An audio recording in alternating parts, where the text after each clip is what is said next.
fire. Hello everyone and welcome to Hima Esgrima. Today we are going to talk about Destreza. First of all, we have to ask ourselves a question. What is Destreza? In English, Destreza is dexterity, and one of its meanings is the ability to think quickly and effectively or do something extremely difficult. But in Old Spanish, it had another meaning: fencing. In order to understand well what Destreza was, we must first know one thing, and that is that in Spain, two types of fencing coexisted, or as it was said at that time, two types of Destreza, the falsa and the verdadera. The falsa Destreza, also known as vulgar or común, was practiced by common people and was a similar fencing to those practiced in the rest of Europe.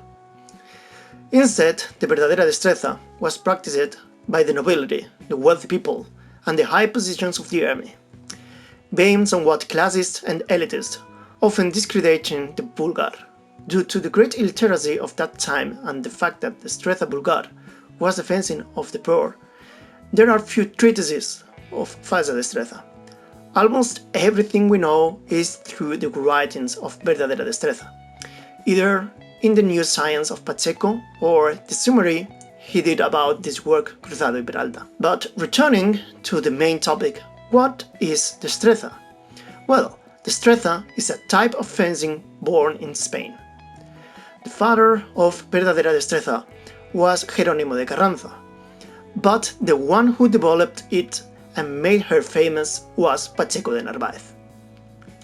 Destreza was characterized by being very conservative.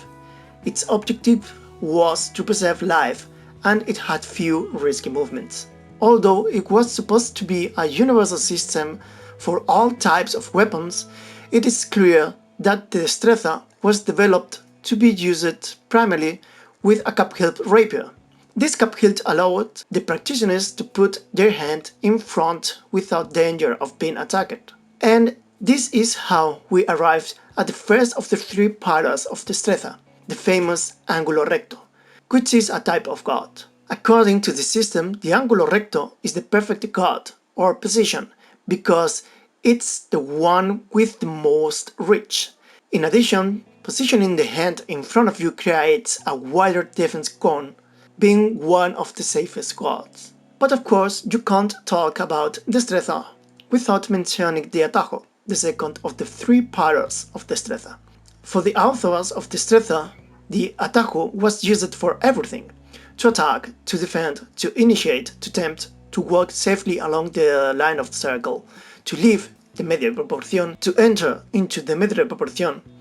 Everything begins and ends with the atajo. But what is atajo? Well, to make it simple and easy, we will say that it's a binding with a side step. Some authors speak of 8 different types of atajo, but the main and the most used was the one that was made from the inside, or as the Destreza said, por los lados del perfil. I've said that there are 3 pillars in Destreza, but we have only seen 2 of them. What is the third? The movimiento de conclusión. This was a disarming technique and was considered the natural progression of the atajo. According to the tradition of verdadera Destreza, it was the best way to end a combat since it allowed to win without killing the opponent. And in a society as Catholic as Spanish of that time, taking a life without a good justification was wrong. From my point of view, the general idea of Destreza is to keep your opponent away from you by constantly threatening him with the tip of your sword, using the ángulo recto.